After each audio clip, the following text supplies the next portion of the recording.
ഒരു കൊച്ചു നാട്ടിൻ പ്രദേശം. അവിടെ ഒരുപാട് മതിലുകൾ അല്ലെങ്കിൽ ഒരുപാട് വേലികളുണ്ട്. കാടുകൾ, വയലുകൾ, പുഴകൾ, വീടുകൾ, എന്തിന് മനുഷ്യന്മാർക്കിടയിൽ പോലും ഒരുപാട് വേലികളുണ്ട്. പൊളിറ്റിക്സും ജാതിയും മതത്തിൻ്റെയൊക്കെ പേരിൽ ഇവിടുത്തെ നാട്ടുകാരെ അവിടെ തന്നെ ഈ വേലികളൊന്നും കടക്കാതെ ഒപ്രസ് ചെയ്ത് പിടിച്ചിരുന്നതും ഇവിടുത്തെ നാട്ടുകാർ അല്ലെങ്കിൽ ഇവിടുത്തെ മനുഷ്യന്മാർ തന്നെയാണ്. പക്ഷേ ഇത്തരം cultural and social barriers and norms ഒക്കെ ബ്രേക്ക് ചെയ്ത് മുന്നോട്ട് വന്ന് സക്സസ്ഫുൾ ആയിട്ട് തെളിയിച്ചിട്ടുള്ള ഒരുപാട് സാധാരണക്കാരെ നമ്മൾ കണ്ടിട്ടുണ്ട്. ആൻഡ് അത്തരത്തിലുള്ള ഒരു സാധാരണക്കാരന്റെ കഥ ചർച്ച ചെയ്യുന്ന ഒരു സിനിമയാണ് മാരി സെൽവരാജ് ഡയറക്ട് ചെയ്തിട്ടുള്ള പൊളിറ്റിക്കൽ സ്പോർട്സ് ഡ്രാമ ബൈസൺ കാലമാട്. അടാ ഗൊമ്മളെ, ഇത് താണ്ടാ സിനിമ, ഇതാണ് സിനിമ.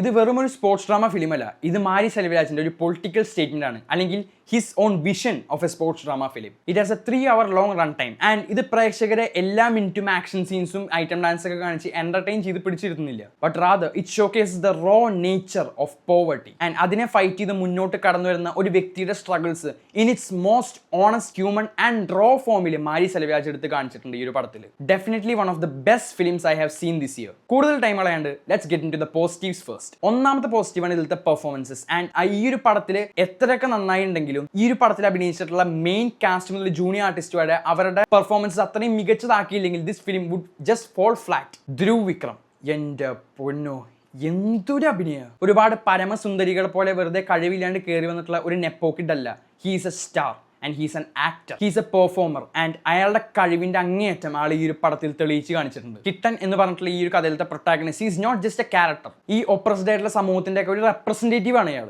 ആൻഡ് ഇങ്ങാരുടെ ജീവിതത്തിൽ ഉണ്ടാവുന്ന ഒരു വളരെ കുറച്ച് ഹൈ മൊമെന്റ്സും ഏറ്റവും ലോവസ്റ്റ് ആയിട്ടുള്ള മൊമെന്റ്സ് ഒക്കെ നമ്മൾ അങ്ങേരുടെ ഒപ്പം കൂടെ എക്സ്പീരിയൻസ് ചെയ്ത് ആ ഒരു ജേർണി കൂടെ നമ്മൾ പോവാണ്. And the main reason is Dhruv Vikram perform the hell out of the character. വിക്രമിന്റെ മോനായിട്ടോ അല്ലെങ്കിൽ ധ്രുവ് വിക്രം എന്നുള്ള ഒരു വ്യക്തിയായിട്ടോ we see him as the character. And അങ്ങേര് ഇതിൽ ഒരു അഡാറ് സംഭവം തന്നെയാണ് പിടിച്ചിട്ടുള്ളത്. പിന്നെ പശുപതി, ഈ ഒരു പടത്തിന്റെ ഒരുപാട് വശങ്ങളിൽ എന്റെ കണ്ണറിയാതെ തന്നെ നിറഞ്ഞുപോയി. എന്നെ അത്രത്തോളം ടച്ച് ചെയ്ത പടങ്ങൾക്ക് മാത്രമേ എന്നെ കരയിക്കാൻ പറ്റുള്ളൂ. ആൻഡ് ഈ ഒരു പടം എന്നെ ടച്ച് ചെയ്തിട്ടുള്ള മെയിൻ കാരണം പശുപതി എന്നുള്ള ഒരു ആക്ടറാണ്. സറപ്പട്ട പരമ്പരയെ പോലെ റീസെന്റ് ഇറങ്ങിയിട്ടുള്ള സ്പോർട്സ് ഡ്രാമയിലൊക്കെ കളിച്ചിട്ടുള്ള സെയിം ടൈപ്പ് ഓഫ് റോളാണ് ഇതിൽ ചെയ്തിട്ടുള്ളത്. But only with more intensity. ഒരു ഇമോഷണൽ ബ്രേക്ക് ഡൗൺ സീൻ ആണെങ്കിൽ അങ്ങനെയൊക്കെ അത് കാണിക്കേണ്ട കാര്യമില്ല. ഈ ആൾക്ക് ചുറ്റുമുള്ള ആ ഒരു ക്രൂരമായിട്ടുള്ള ലോകത്തിനെ റിഫ്ലക്ട് ചെയ്യുന്ന ആളുടെ ആ ഒരു ഹ്യൂജ് ഐസിലുണ്ട് ആ ഒരു ഇമോഷൻസ് ഒക്കെ. പിന്നെ അനുപമ പരമേശ്വരനും രജിഷ വിജയനും, അത് സാധാരണ നമ്മൾ പടത്തിൽ കാണുന്ന ഒരു ടെംപ്ലേറ്റ് ആയിട്ടുള്ള ഒരു ഫീമെയിൽ ക്യാരക്ടർ അല്ല.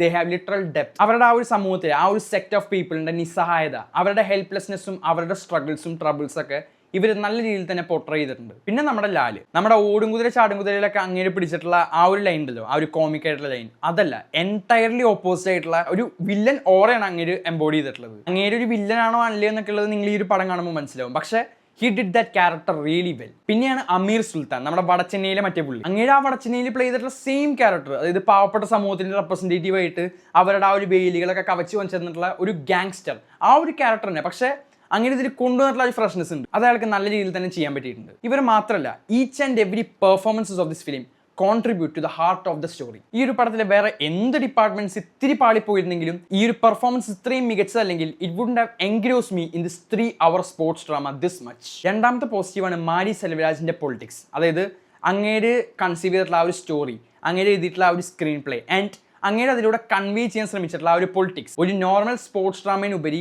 അയാളുടെ പൊളിറ്റിക്സ്, അയാളുടെ ആ ഒരു ഇത്രയും സ്ട്രോങ് ആയിട്ടുള്ള ഒരു പൊളിറ്റിക്കൽ വ്യൂ അയാൾ ആ ഒരു കഥയിലേക്ക് ഇൻഫ്യൂസ് ചെയ്തിട്ടുള്ള വേ, അതാണ് ഈ ഒരു പടത്തിനെ ഇത്രയധികം മികച്ചതാക്കിയത്. മറ്റ് പടങ്ങളൊക്കെ പോലെ പ്രൊപ്പഗാൻഡ ആയിട്ടല്ല പൊളിറ്റിക്സ് പറയുന്നത്. The politics in this film are very raw and very straightforward. അതിന്റെ ഇന്റൻസിറ്റി കൊണ്ട് നമ്മളെ കണ്ണടപ്പിക്കുകയും അറ്റ് ദ സെയിം ടൈം കൺതുറന്ന് കാണുവാനായിട്ട് പ്രേരിപ്പിക്കുന്ന പൊളിറ്റിക്സ് ആണ് മാരി സെൽവരാജ് ഇതിലൂടെ പറയുന്നത്. മെയിൻ സംഭവം ഒപ്രഷനും കാസ്റ്റീസും റിലീജിയനും അതുപോലെ തന്നെ പൊളിറ്റിക്സ് ഒക്കെയാണ്. പക്ഷേ അതിനങ്ങനെ ആ ഒരു സ്പോർട്സ് ഡ്രാമ എന്നുള്ള ആ ഒരു ജോൺറയിലേക്ക് ഇൻറ്റഗ്രേറ്റ് ചെയ്തിട്ടുള്ള ആ ഒരു രീതി, that was really fascinating to me. 3 മണിക്കൂർ വരുന്ന ഫിലിമാണിത്. ആൻഡ് റോക്കി ഇറങ്ങിയിട്ടുള്ള കാലം മുതലേ നമ്മൾ ഇന്നേ വരെ നോക്കുമ്പോൾ സ്പോർട്സ് ഡ്രാമ ഫിലിംസിനൊക്കെ ഒരു യൂഷ്വൽ ആയിട്ട് ടെംപ്ലേറ്റ് ഉണ്ടാവും.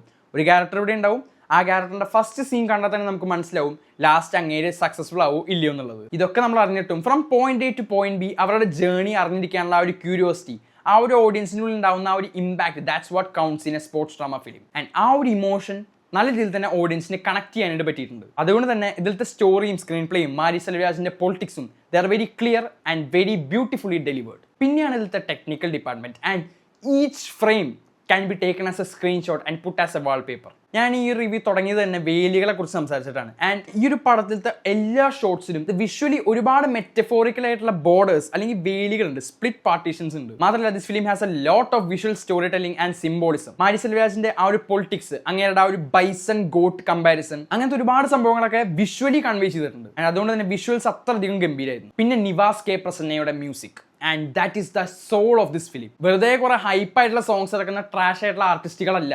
This type of music is what really stands for the long term. ഞാൻ നേരത്തെ പറഞ്ഞ പോലെ ഈ പടത്തിന് അത്രയും ഹൈസ്റ്റ് ആയിട്ടുള്ള ഹൈസും ലോവസ്റ്റ് ആയിട്ടുള്ള ലോസും നമ്മളെ കൊണ്ട് ഫീൽ ചെയ്യിപ്പിക്കുന്ന സംഭവമാണ് ഇതിന്റെ മ്യൂസിക്. പിന്നെയാണ് ഇതിലത്തെ ആക്ഷൻ സീൻസ് അല്ലെങ്കിൽ ആക്ഷൻ കോറിയോഗ്രഫി. ഈ ഒരു പടത്തിൽ ഉടനീളം ഒരുപാട് ഫൈറ്റ് സീൻസും ഒരുപാട് കബഡിയുടെ സീൻസ് ഒക്കെ ഉണ്ട്. ആൻഡ് അതൊക്കെ കോറിയോഗ്രഫി ചെയ്തിരിക്കുന്നത് വളരെ നൈസ് ആയിട്ടുണ്ട്. അതായത് വളരെ ഗ്രാൻഡ്യൂർ ആയിട്ടുള്ള സെറ്റ് പീസ് ആയിട്ട് ഒന്നുമല്ല എടുത്തേക്കുന്നത്. It is shot in the most rawest form. അതുകൊണ്ട് തന്നെ ഇതിലത്തെ കബഡി സീൻസും അതുപോലെ തന്നെ ഫൈറ്റ് സീൻസ് ഒന്നും ഒരുപാട് റെപ്പറ്റേറ്റീവ് ആയിട്ടൊന്നും തോന്നില്ല. It is always really engaging to watch. അതുകൊണ്ട് തന്നെ ഈ 1970s to 1990s ആ ഒരു കാലഘട്ടത്തിന്റെ ആ ഒരു എസ്തെറ്റിക്സും അത്രയും ബ്യൂട്ടിഫുൾ ആയിട്ടുള്ള ഓരോ ഷോട്ട്സിന്റെയും പിന്നിലത്തെ ആ ഒരു റോനെസ്സും നല്ല രീതിയിൽ തന്നെ എടുത്ത് കാണിക്കാനായിട്ട് ഇതിലത്തെ ടെക്നിക്കൽ സൈഡ് അത്രയധികം ഹെൽപ്പ് ചെയ്തിട്ടുണ്ട്. ആൻഡ് ഈ ഒരു പടത്തിന്റെ നെഗറ്റീവ്സിനെ കുറിച്ച് പറയുകയാണെങ്കിൽ I would say there is no negative. കാരണം this film is perfect in every means. ചിലർ വിചാരിക്കും ഈ 3 മണിക്കൂറൊക്കെ ഒരു സ്പോർട്സ് ഡ്രാമ ഫിലിമിന്റെ ആവശ്യമുണ്ടോന്ന്. But I say that it is necessary for the 3 hour long run time. കാരണം ഈ പടത്തിൽ പറയാനുള്ള ആ ഒരു കണ്ടന്റ്, ആ ഒരു സാധാരണക്കാരന്റെ ഒരു വോയിസ്